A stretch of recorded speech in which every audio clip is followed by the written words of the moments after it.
Welcome, friends. Whether you're out on a walk, running errands, or relaxing at home, it's wonderful to connect with you. Joining us today is Joanna Lilley. Now, since 2016, Lilly Consulting has been helping young adults, basically 18 plus, find mental health, substance use, and wellness resources. Joanna dedicates herself to working solely with emerging adults, I like that phrase, who unravel in college or aren't thriving in adulthood.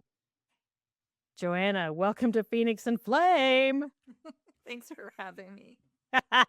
This is going to be fun. Now, Joanna, you also have your own podcast called Success is Subjective.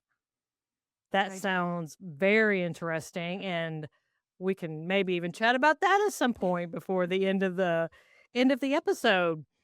So, I'm wondering first of all, what interested you because you have a master's in counseling. Okay, we both have, that we're psychotherapists, we're reaching out, counseling.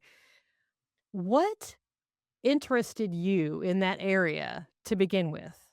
Why Why counseling? Why that? You could have picked anything. I imagine you going into college and all these choices, right?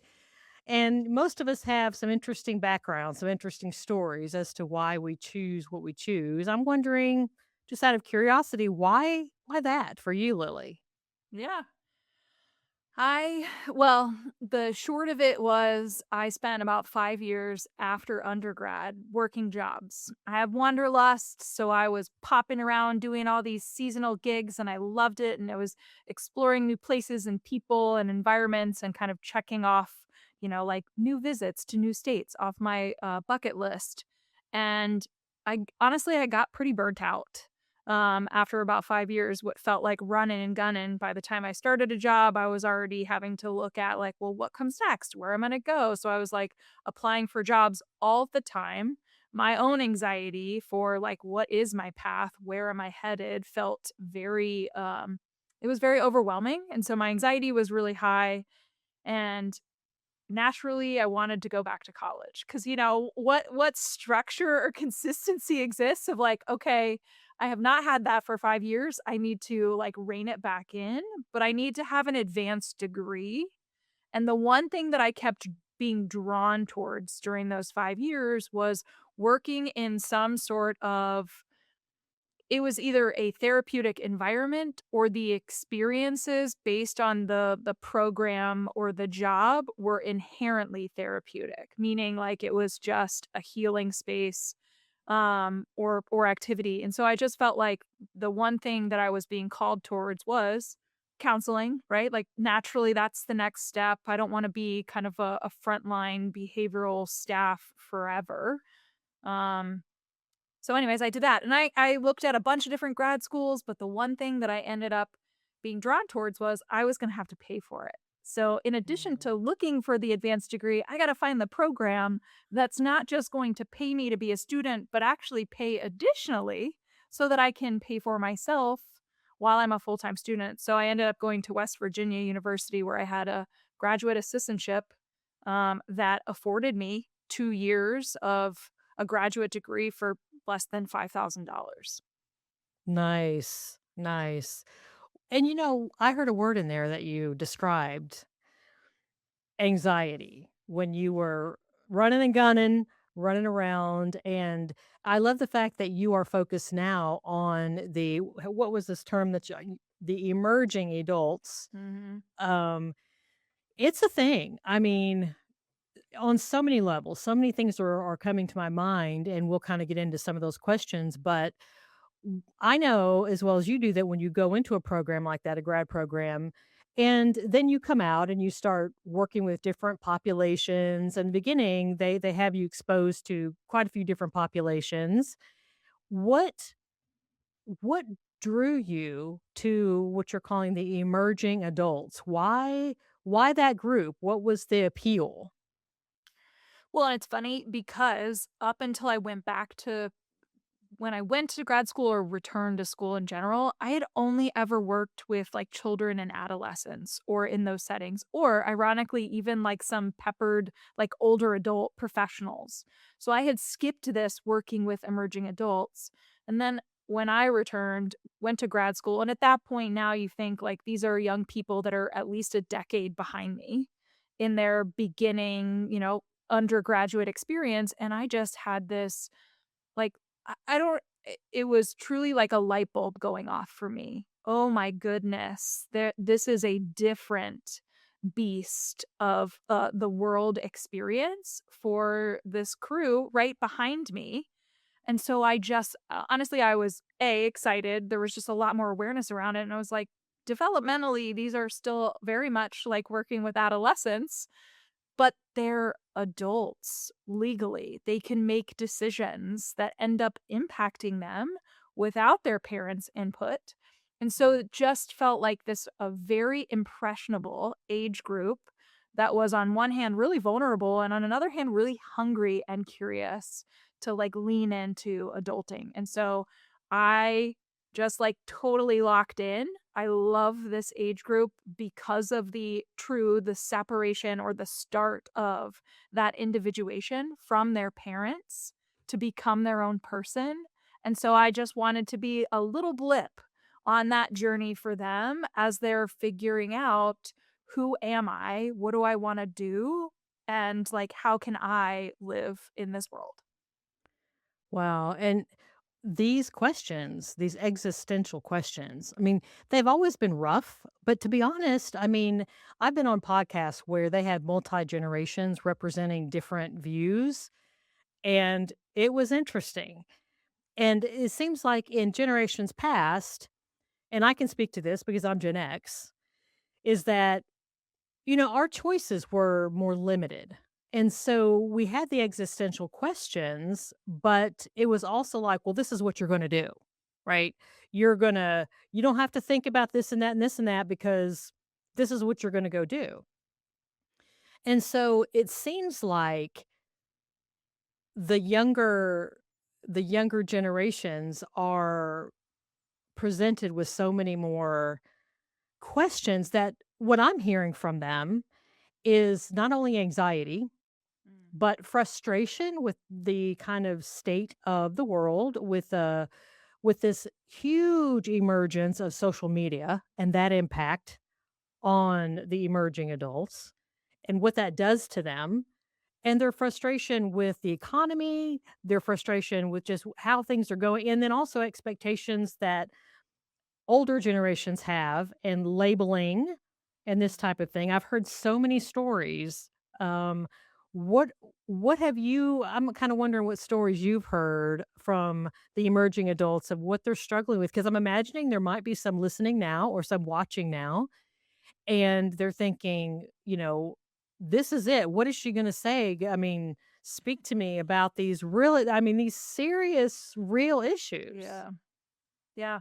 Well, and a lot of what you just rattled off really is front and center right in this moment, right? So we have a lot of young people that are honestly reassessing, why am I in college? Or reflecting back, hey, I just got this degree, but I am having a nightmare of a time getting a job, even a foot in the door in whatever field, or casting a wider net because of literally applying to hundreds of jobs and getting very little responses, let alone interviews or potential moving through kind of the application and interviewing process. And so it's really disheartening. I think kind of just a quick kind of step back to what you were talking about in terms of like the generational differences. Back in the day, we used to have the, like, midlife crisis, right? Because it was you got a job, you had a family. I mean, just like the typical societal expectations that were placed on previous generations. These are the things you're supposed to do. And then all of a sudden, it was like you worked a job for 30 years, you retired, you might retire in your 50s or early 60s, and then you're like, "What am I doing? What am I doing with my life?" Now, because of the state of the economy, because of access to technology and seeing the hundreds of thousands of types of jobs that exist out there rather than the tiny lens that we thought really stuck to, oh, here's these like 10 career paths and that's it. Right. Pick one Right. and kind of run with it. The overwhelm exists because there's almost too many options. And so what we're seeing, or what I'm specifically seeing with a lot of young adults, is not just the questioning the societal norms, kind of pushing back along the expectations of what am I supposed to be doing after high school, but also being flooded, honestly, like paralyzed by taking a step in any direction for fear of making the wrong decision, right? So it's almost like there's too many options. I don't know what to pick. And instead of picking one and potentially making a mistake, I'd rather just sit here and not pick anything. So it's this there's a lot to unpack there, I know, but there's a stuckness that is existing and kind of growing with emerging adults right now. Mhm. Yeah, wow, and gosh, so much there, and I'm trying to figure out where to go because in my head, because I've been exposed to a lot of different conversations on podcasts and otherwise about different generational viewpoints about things. I'm hearing a voice in my head that is saying there's one vantage point where somebody would say, "Well, there's an option to not make a choice. There's an option not to do anything because who's paying the bills?" Right? I mean, I remember like then there, back in is you didn't you just had to just basically figure it the fuck out, right? Because there was no one that was going to be, paying everything. And so I think that it's kind of created what was meant to be a comfort, what was meant to be a support structure might have been, and I'm really interested in your take on this, might have been kind of twisted and misconstrued and now has created a scenario where some young emerging adults are not particularly pushed to make a choice because they don't have to. Mhm. They cannot make a choice and still have power and still have a place to stay and still have a car to drive and a phone to use and all these things that someone else is paying the bills for. And there's pros and cons to that. Yeah. And what are your thoughts along those lines? I'm gonna get really dark real quick because I Go think this ahead. is Let's whoever's go. listening. As a parent, if you are in this, or if you're a young adult, kind of in this situation, regardless of the perspective, the my biggest fear and the one thing that I always talk about is I could care less, right? What's playing out right now? What is important to me is if there is any lost momentum, it's almost like being reinvited back into the womb where all of a sudden you're able to just have everything taken care of. It makes it much harder for a young adult to then put themselves out there. So I'm just saying, like, I'm not saying the 18 or 19-year-old, all of a sudden this will snowball into a big issue. But if you've got a 25, 26, 29-year-old where this is the situation, it's going to be or feel impossible to take a step forward, to detach from parents because there is such an attachment. But where I'm getting at when I'm saying it's dark in the grand scheme of things, look, if that's what you want to do as a parent or young adult, like you have that connection and you want to maintain generations living under one roof, culturally, depending on the situation, that actually is normal. Back in the day for the US, it was not, but we certainly are shifting that way. And a lot of it's just because of the dynamic for how young adults are now and also the economy. So we're trying to Mhm. accommodate. My biggest fear in all of this is if something were to happen to you as a parent tomorrow, and if you ask the question, or if I ask you the question, would your young adult be able to survive without you? If your answer is no, or I don't know, then that to me is a warning sign that things need to be put in place so that your young adult, regardless of whether or not they live under your roof, are able to take care of themselves. And that doesn't just mean like the tasks themselves, but it also means having the critical thinking skills to identify what's wrong, right? What the problem is that might be presented to them in the moment, who or what they need to ask for support, and then the ability to then apply that advice or those suggestions or the directions, because the collective or the sequence of those three skills make it so that anybody can kind of push through. You can establish resilience, you can encounter adversity because you will. But whether or not you're actually going to make it through, like that's what matters. And so again, I'm no judge in whether or not young adults are living at home. In fact, it's increasingly becoming more common for the clients that I work with. And so my question though is always to the parents of, if anything were to happen to you, would your child be able to make it? That's a really good question. And so, and again, because of all these conversations that I have running through my head right now, I promise I'm not schizophrenic. um, you know, so what, Joanna, so like, what are your words of wisdom for family scenarios? Because I know you work with families as well. I was reading that about you on your bio.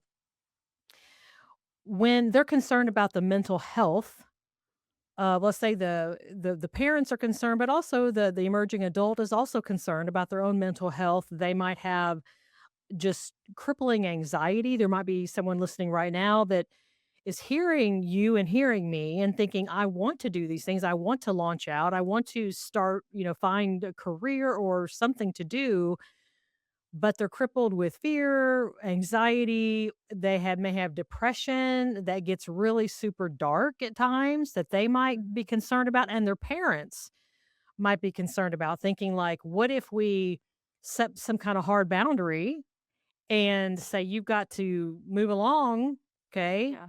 Sister, brother, whoever, you got to move it on along here. And then they're like, if something, that question in the back of their mind, what if we say that? Or the young person saying, what if I do that? And then, there's suicidal ideation. And so I know families and young emerging adults struggle with that too. So Mhm. what are your thoughts? What are your words for those individuals that might be listening to us now? Yeah. I think the first thing that comes to my mind is, as a parent, it's important to make sure that you don't let fear drive your parenting, right? I'm not going what I heard you just say is, I'm not going to hold a boundary or pressure my child to do something for fear that X or Mhm. Y might happen, right? I don't want to minimize suicide ideation. It's so prevalent in this developmental age. Again, it's a part of kind of this identity formation. Who am I? I'm running into moral dilemmas. I'm like supposed to be separating from my parents, which means there's a lot of pressure on myself. And we live in a world where we make mistakes. And unfortunately, sometimes our emotion regulation takes just to a place where it might be easier to just like envision not being here and dealing with the repercussions. So, again, I do take that very seriously and want to make sure that any parent listening, like, please don't minimize that. But if it's also a fear that you're considering, but your child has never expressed it, like, don't let that be what drives you to never hold a boundary or provide some sort of support. Because at the end of the day, I think what we're really talking about is this idea of like pushing the young adult out of the nest, but also being able to identify what skills or resources do they need to be able to fly, right? Like, let's use that as kind of the metaphor that we're leaning into. For somebody that has significant mental health issues and that's what's holding them back from being able to do a lot of these things, well, first and foremost, that's very common, right? Depression, anxiety in young adulthood is at its all-time high right now. So you're not alone. The other piece to that is it's important to make sure that your child is well resourced. And this is where I'm going to specifically emphasize, as a parent, the path to hell is paved with good intentions, right? So you might want to be the therapist or the coach or the mentor to help your young adult do all these things. The best gift that you can give them is having somebody that is not familial or emotionally attached to them so that they can have an objective resource to Mhm. help them work through that. Now, again, going back to it, if it's mental health specific, right, the anxiety is making it so that they can't even, like follow through with anything, fear of leaving the house, they've got some obsessive or looped thoughts. Like, there is expertise in professionals that can help basically rewire your child's brain or thinking patterns to be able to execute their life differently. If they're so depressed that they're having trouble getting out of bed, there is a combination of therapy and potentially like medications. Again, not everybody, I'm just throwing that out there as like some examples of resources that could be what's necessary. And even if you're a psychiatrist as a parent, have a different psychiatrist work with your child, right? So it's just one of those things where the best advice or the best support that you can give them is to actually match them up with someone or several things that could help them initiate this forward momentum. I love that. Such good, meaty advice there and practical. I mean, legit. Yes. I have several ideas in my mind, several questions. So one of them is for those people, for those emerging adults that feel that college just isn't their thing. You know, I've had conversations with some emerging adults and they're thinking, I'm questioning this because college does provide some quite a bit actually of external structure. You know, you have the semesters, you have the years, you have the classes, you're going to do this, you're going to read this book, you're going to take this test, you're going to write this paper, but it gives you so much external structure that you don't have to do a whole lot of decision making for a while. I mean, once you choose what path you want to go down and you just do what they tell you to do for at least 4 years, right? Maybe more.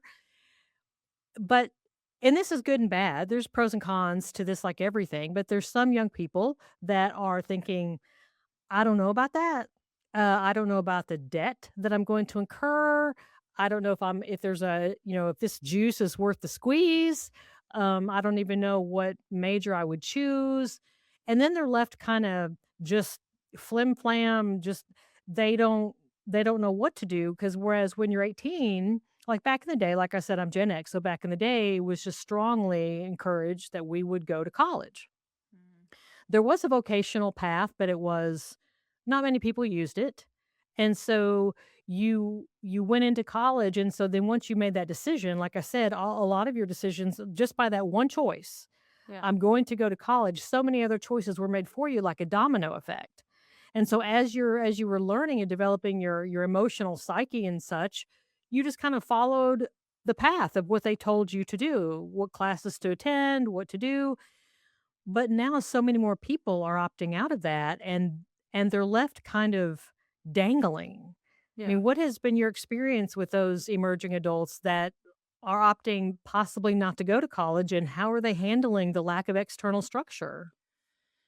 That is ultimately the most important piece. One, just normalizing that if you don't wanna go to college, that's actually okay. Sweet. That's a choice, and you got to make it, and the one thing that you're gonna miss out on, really, it's less about the academics, and it's just more about this social experience, potentially living out away from home. So how do we replicate that where you have the opportunity to meet other people, to still have the structure like you're talking about, and so my suggestion, again, first and foremost, celebrate that you made that decision. Okay, cool. So then now we're going to we're getting down to business where we say, well, what's your plan instead? Right? Like, what do we need to do? And if a part of that is, I have no clue, then we really take these like micro steps of like, well, do you have an idea of what you want to pursue? And if the answer is no, I'm literally at a loss, then there are plenty of holistic career assessments that we can use as a potential starting point to just get curious about what interests the young adults or what their values are related to what like how they envision their life, not even as a 18-year-old but like as a 25-year-old. What do you want your work life balance to look like what's going to matter to you, right? Like time with family, paid time off, good, like personal professional boundaries, like again, what matters the most. And so from there, we use that as an opportunity to identify, can we find an internship? Can we find an apprenticeship?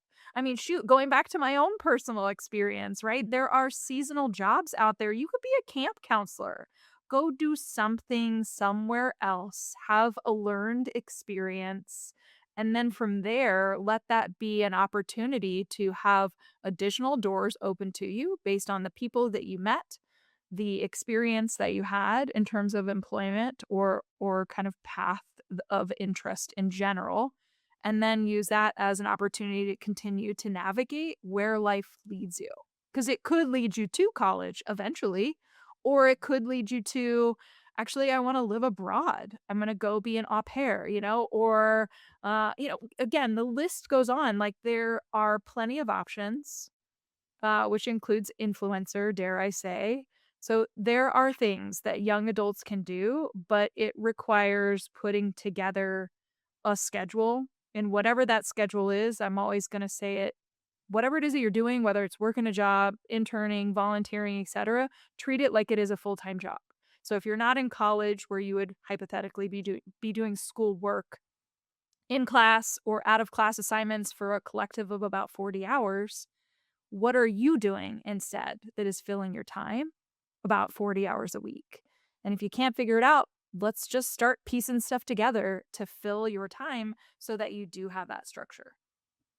Mm, love it. I have more questions. So we're gonna run. Okay, we've got a few more minutes here, so I'm gonna kind of like just lob these things out at you and let Mhm. you just sort them out and parse them out and decide how you want to answer what. Sure. So one question is about the impact of gaming Mhm. and how that seems to, because I'm listening to you describe working a 40-hour week, and I can see an emerging adult agreeing with that concept, but also enjoying the socialization that they're getting and other things that they're getting from this very involved gaming community that they'll sit for very, very, very long periods of time playing games. And so that's a question. Another question that I had is I've had people tell me, young emerging adults say, you know, I don't the thought of working, of identifying a job and doing it for the next 30 years is just feels cringy. I just can't even imagine that. That makes me feel cringy, and I don't know what how to make that decision based on that.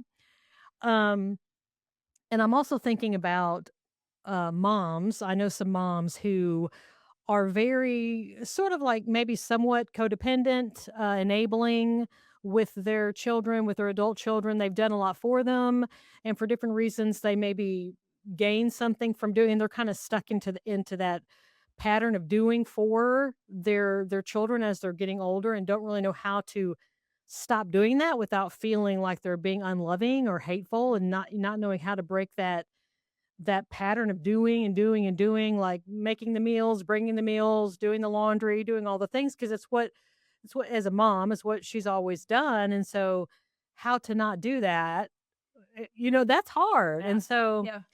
so those are just several things. Okay. Oh my gosh. 3 very, and I will try to rapid fire answer them quickly. Okay, so from start to finish, gaming is definitely really prevalent. There's a couple key points that I think are important for a parent to know that if you're afraid that your young adult does not have a social life because they don't have quote unquote in-person friends, but they have friends online, don't diminish that, because that actually is a social connection and it's Mhm. important to maintain. Where it's important to identify, the way that games are built are meant to be addictive. So if you're seeing kind of this spiral or slippery slope of like, my child staying up all night gaming, know that literally it was designed to do just that.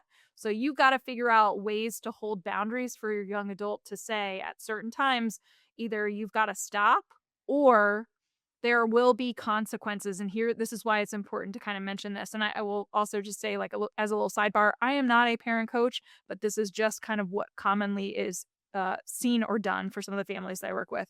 The young adult is required to work a job and they are required to contribute to the house if they are living at home.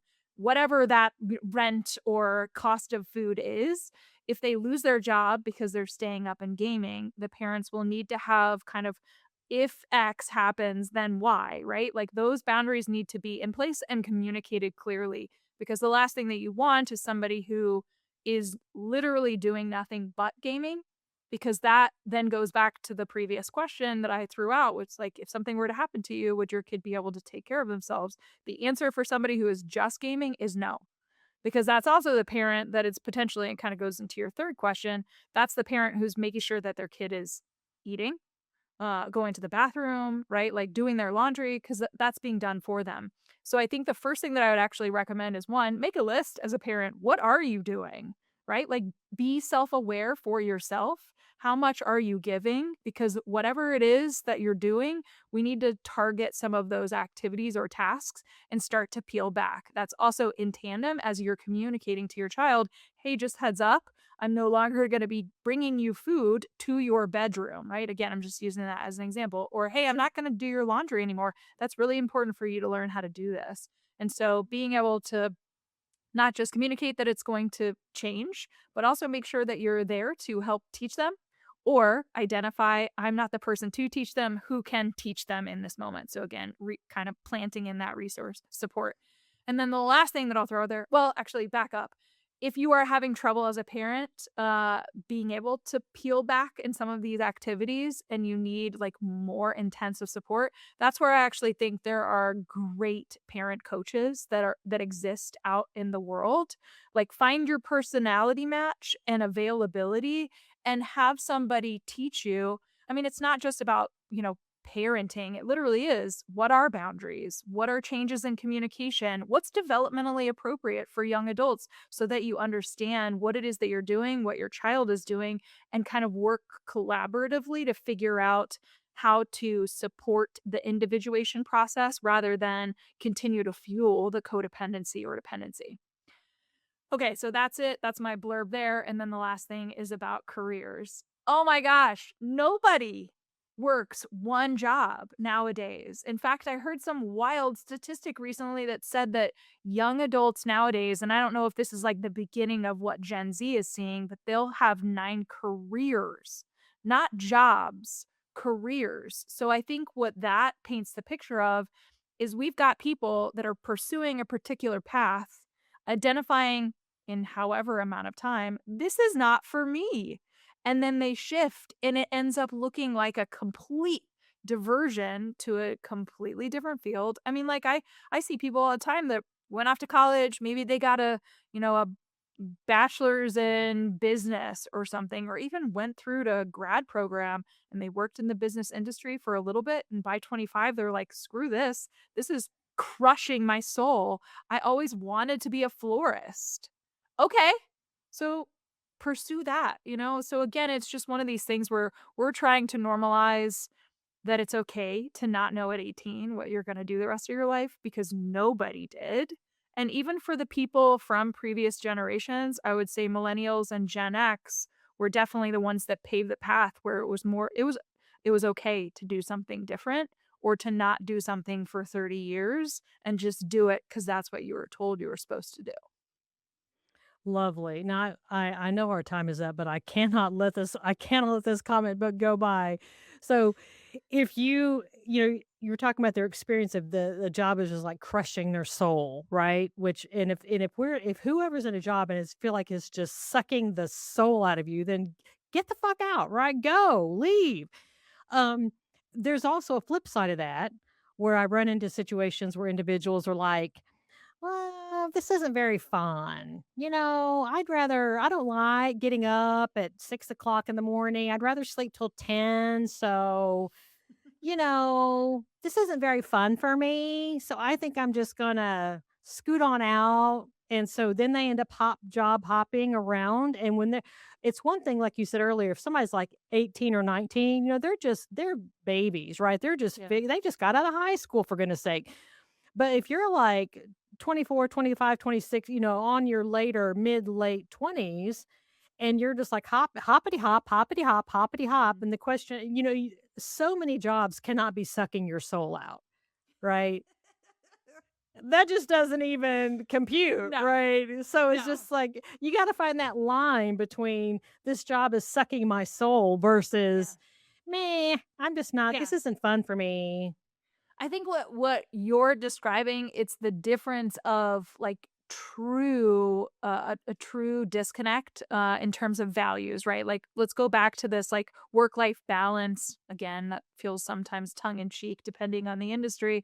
But if you are what's really important to you as a person is to have downtime after work and spend time with family, and you're working in a job where you are on call all the time and it's constantly pulling you away, that builds where it really will crush your soul, right? Yes. Like Yes. that is soul crushing. What you're describing as this other example is just somebody who has no distress tolerance, right? Somebody who maybe doesn't like being bored and thus their response to, "Oh, I can't, like, figure this out for myself. I have to figure out how to push through the boredom," or, "I got into a conflict with my boss because they gave me constructive feedback, and I've just internalized that as, like, I'm a bad person, and now I'm embarrassed to go to work. I'm not even gonna show up. I'm not even gonna give my 2 weeks notice." That, to me, is a lack of skill building that is necessary to show up in any relationship or any situation as an adult.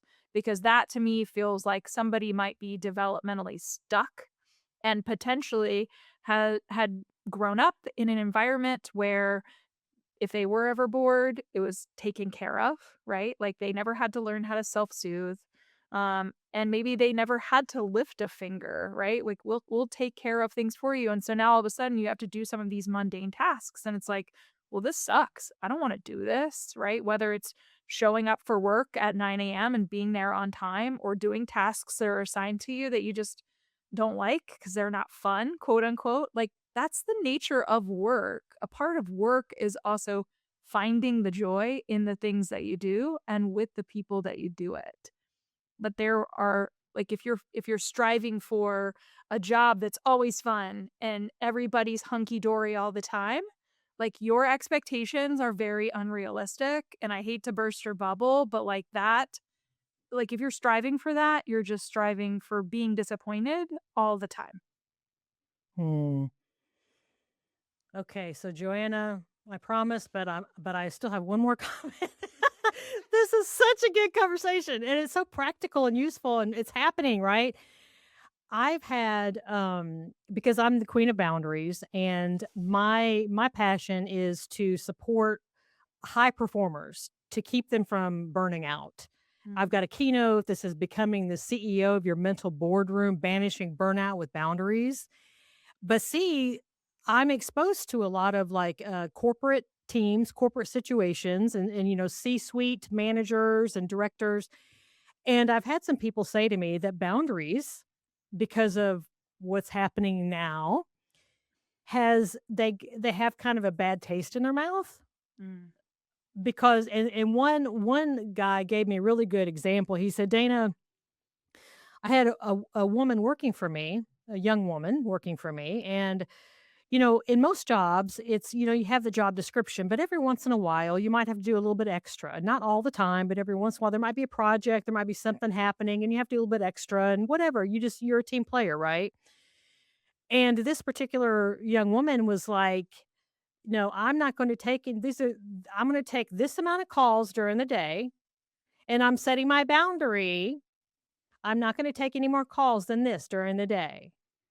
And so it's like, I'm running into this. I'm running into getting pulled into these conversations where you have sometimes an emerging adult trying to use that word boundary to try to find a comfortable space for themselves. And then they're running into lots of times older generation managers and directors that are needing them to like step up to the plate every once in a while.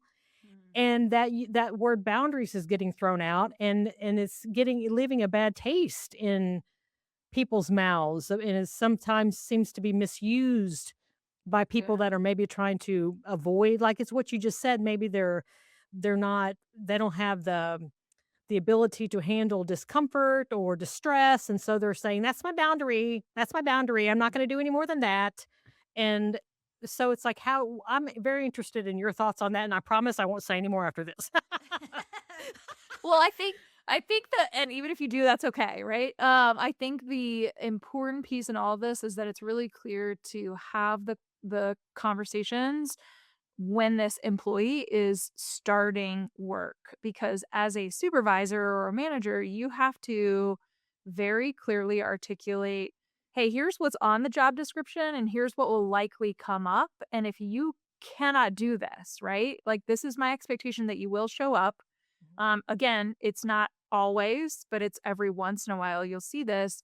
Then you are not up for this job, right? I need a candidate that can lean in. And I think it's important to also know, like, hey, we do want to honor boundaries because I don't, you got to be like nowadays, especially if you give everything to your employer, Mhm. they will take everything. So boundaries are important and vice versa. Like, as a supervisor, you also need to draw your own boundaries for where and when your employees can reach out to you, ask for help, how they show up, etc. So, making sure that you're communicating clearly and being able to envision both sides of what's important and honoring kind of their individual space emotionally, physically, mentally, all of it on both sides of the table, but also being able to in the moment then communicate if somebody says, "Oh, this is my boundary."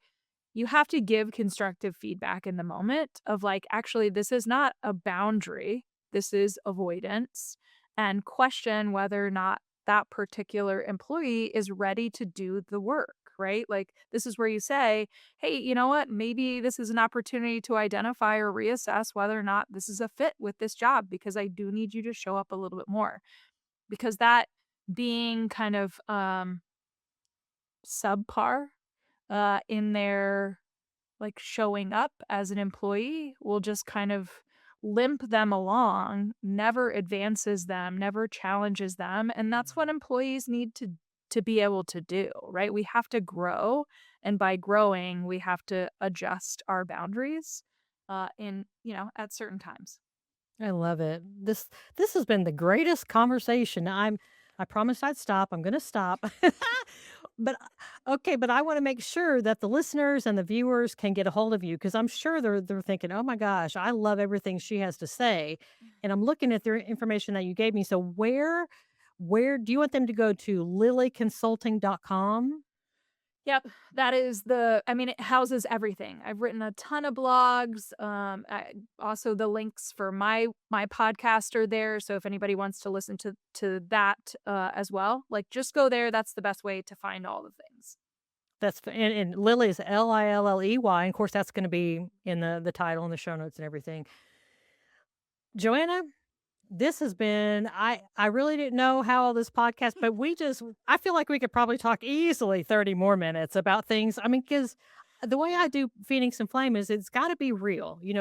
I'm a rubber meets the road kind of person. I don't really have a lot of interest in talking in the abstract and being all glass tower. I know we need to be real because the people that are listening to Phoenix and Flame are struggling with these things, and I want what we have to share with them to be helpful. And you have offered so many practical, really very like you understand what's going on, and you offer a lot of practical tools.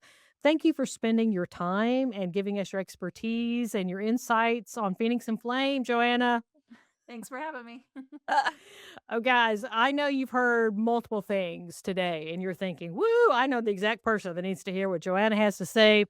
Take this podcast episode, copy and paste the link, send it through text, send it through email. Please post it on your favorite social media sites so we can grow our Phoenix and Flame community and let people know you are not alone.